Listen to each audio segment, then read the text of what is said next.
एक आदमी ने अरबपति महिला को शादी के लिए मजबूर करने के लिए उसे लिविंग रूम के मछली टैंक में उल्टा लटका दिया। चाहे महिला कितनी भी कोशिश करे, वह उसे छोड़ने को तैयार नहीं था। लेकिन जैसे ही आदमी खेल में मस्त था, बाथटब में मौजूद अमीर महिला धीरे धीरे शांत हो गई। इसके बाद उसके गले की मोती की माला भी मछली टैंक के नीचे गिर गई। यह दृश्य देखकर आदमी घबरा गया और तुरंत उसे टैंक से बाहर निकाल लिया। इसके बाद उसने अमीर महिला का नाम पुकारना शुरू किया, लेकिन इस समय अमीर महिला उसकी बात बिल्कुल भी सुन नहीं सकती थी। तभी उसे एहसास हुआ कि महिला डूबकर मर चुकी है। अब महिला का चेहरा मृत जैसा दिख रहा था। आदमी को बहुत अफसोस हुआ, लेकिन अब दुखी होने का समय नहीं था। जेल जाने से बचने के लिए उसने तुरंत एक बड़ा प्लास्टिक बैग लिया और महिला को उसमें लपेट दिया। उसे ठिकाने लगाने की योजना बनाई। लेकिन जैसे ही वह महिला को लेकर आंगन से बाहर निकला, पड़ोसी का वांगचाई कुत्ता उससे टकरा गया। इसलिए आदमी को एक कोने में छिपना पड़ा और सोचने लगा कि वह लाश को कैसे ठिकाने लगाए। लेकिन तभी लाश वाला बैग अचानक हिलने लगा। स्पष्ट रूप से महिला पूरी तरह से नहीं मरी थी। महिला के जीवित होने की संभावना देखकर आदमी ने कई बार विचार करने के बाद लोहे की फावड़ा उठाया और महिला को पूरी तरह से मार दिया। लेकिन तभी अरबपति महिला की बहन अचानक द्वारे से लौट आई। बहन ने काफी देर तक आवाज लगाई, लेकिन घर के अंदर कोई प्रतिक्रिया नहीं मिली। कोई उपाय न था, उसने मजबूरी में पिछले दरवाजे से भीतर प्रवेश किया। इस समय खून से सना लोहे का फावड़ा बगीचे में पड़ा था, लेकिन बहन का ध्यान केवल घर लौटने पर था। उसने इसे बिल्कुल नहीं देखा। घर में प्रवेश करने के बाद उसने अपनी बहन की तलाश की, लेकिन विशाल घर में कोई नहीं था। ये महसूस करते हुए कि उसकी बहन शायद घूमने गई है, थकी हुई बहन बिना कुछ कहे सीधे बाथरूम में नहाने चली गई। उसे नहीं पता था कि इस समय आदमी पहले ही बड़ी कैंची लेकर चुपके से अंदर आ चुका था। सौभाग्य से संकट के समय पड़ोसी का कुत्ता अचानक जोर जोर से भौंकने लगा, जिससे आदमी डरकर बाहर निकल गया। लेकिन कुत्ते की उपस्थिति ने आदमी को बहुत गुस्सा दिला दिया। उसने बंदूक लेकर बाहर दौड़ लगाई।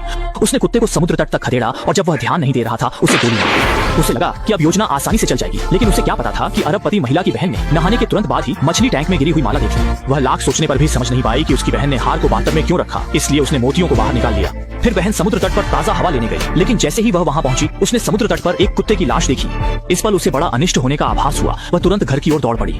जैसे ही वह बगीचे में पहुंची, उसने देखा कि कार के ट्रंक पर कपड़ा फंसा हुआ है। जब वह उत्सुकता से देखना चाहती थी कि अंदर क्या है, माली अचानक बड़ी कैंची लेकर आ गया, जिससे बहन डर गई। होश में आने के बाद बहन ने उससे पूछा कि क्या वह जानती है कि उसकी बहन कहाँ गई है। माली ने कहा कि उसे नहीं पता, वह काम में व्यस्त थी।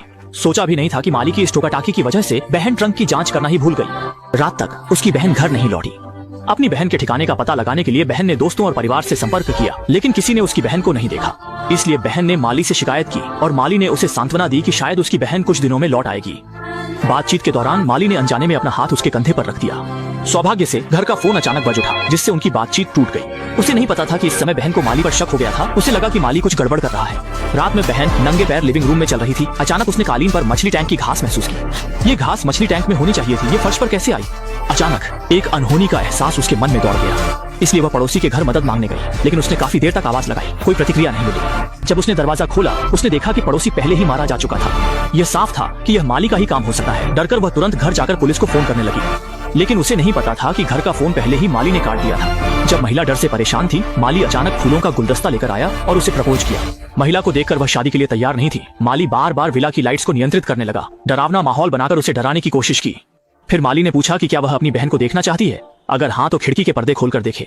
हालांकि वह इस समय बेहद डरी हुई थी, लेकिन बहन ने कांपते हुए पर्दे खोल दिए। अगले ही पल उसने देखा कि उसकी बहन की लाश ट्रंक में रखी गई थी। जब वह डर से परेशान थी, माली अचानक आया और उसे प्रपोज किया, उसे शादी के लिए मजबूर किया। जब उसे एहसास हुआ कि माली उसकी बहन का हत्यारा है, उसने बिना कुछ कहे लोहे की छड़ी निकाली और चारों ओर की स्थिति का निरीक्षण किया। जैसे ही वह बगल के कमरे में गई, उसने देखा कि माली खिड़की से अंदर आने की कोशिश कर रहा था। गुस्से में वह उस माली पर टूट पड़ी और बुरी तरह पीटने लगी। किसी भी हाल में उसे अंदर घुसने नहीं दिया। लेकिन माली ने हार मानने का इरादा नहीं किया। उसने तय किया कि वह आज रात लिसा को हासिल करेगा। इसलिए उसने बिना किसी संकोच के एक सीढ़ी उठा ली और सीढ़ी के सहारे विला के अंदर घुसने की कोशिश की। लेकिन लिसा उसे ऊपर नहीं आने देगी। उसने उसे जोर से मारा और उसे दूसरी मंजिल से नीचे गिरा दिया। इससे माली निराश हो गया। उसने लिसा पर कोई दया नहीं दिखाई। लेकिन लिसा भी मूर्ख नहीं थी। उसने माली को फिर से अंदर आने से रोकने के लिए रसोई में जाकर गर्म पानी का एक बर्तन लिया। जब माली फिर से अंदर आएगा तो उसे पानी फेंकने की योजना बनाई, लेकिन अगले ही पल माली ने उसके बाल पकड़ लिए। सौभाग्य से नल उसके हाथ में गिर गया, जिससे माली दर्द में हाथ छोड़ दिया। ठीक उसी समय जब लिसा ने लकड़ी की छड़ी उठाकर आसपास की स्थिति का निरीक्षण करना जारी रखा, माली ने अचानक लोहे के गैंती से दरवाजे के शीशे को तोड़ दिया। यह देखकर लिसा ने फावड़े को जोर से पकड़ लिया, पूरी ताकत से उसे घुमाया और उसके हुक को माली की ओर कर दिया। एक ही पल में माली की छाती से खून बहने लगा। हालांकि लिसा ने माली को अस्थायी रूप से भगा दिया, लेकिन उसके इस कदम ने माली को नाराज कर दिया। फिर माली तुरंत मुड़ा, कार से एक इलेक्ट्रिक आरी निकाल लाया और लिसा को पूरी तरह से खत्म करने के इरादे से अंदर घुसने की कोशिश करने लगा। महिला ने अचानक डर के मारे देखा कि दरवाजा धीरे धीरे अपराधी द्वारा इलेक्ट्रिक आरी से काटा जा रहा है, जिससे वह घबराकर डर गई। जैसे ही लिसा ने सोचा कि अब उसका अंत यहीं हो जाएगा, तभी अचानक एक पुलिस कार वहां आ पहुंची। इसलिए अपराधी को पीछे हटना पड़ा। असल में पुलिस ने गश्त करते समय पास में चीखें सुनी, इसलिए वे यहाँ पहुंचे। पुलिस को देखकर लिसा रोते हुए कहने लगी कि उसकी बहन को अपराधी ने बेरहमी से मार दिया और अब वह उसे मारना चाहता है। उसने पुलिस से प्रार्थना की कि वे उसे इस खतरे से बचा लें। एक पुलिस अधिकारी ने तुरंत बाहर जाकर देखा, लेकिन अगले ही पल उसे अपराधी ने गोली मार दी। अंदर के पुलिस अधिकारी ने देखा और छिप गया, लेकिन तभी उसके साथी की टोपी अचानक फेंक दी गई।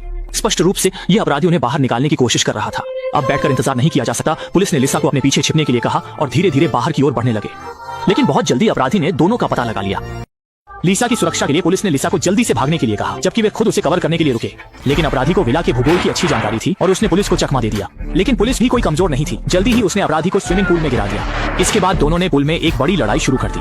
ताकत में पूर्ण श्रेष्ठता के कारण पुलिस ने जल्द ही अपराधी को बेहोश कर दिया। उन्हें लगा कि अब आखिरकार जीत मिल गई है, लेकिन उन्होंने नहीं सोचा था कि अपराधी सिर्फ मरने का नाटक कर रहा था। जल्द ही अपराधी पुलिस कार में सड़क पर घूमने लगा, हर जगह लिसा की तलाश में। वास्तव में हुआ भी यही। जैसे ही झाड़ियों में छिपी लिसा ने पुलिस कार देखी, वह तुरंत पुलिस के सामने दौड़ गई और इसी कारण वह फिर से अपराधी के चंगुल में फंस गई। इसके बाद अपराधी घमंड से कार से बाहर आया और धमकाने लगा।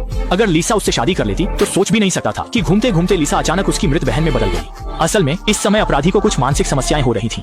जब वह डर के मारे पसीने से तरबतर हो रही थी, तभी समर्थन के लिए आई पुलिस आखिरकार पहुंच गई और उसे टक्कर मार दी। तब तक लिसा आखिरकार मौत के संकट से बाहर निकल गई। इस प्रकार फिल्म समाप्त होती है।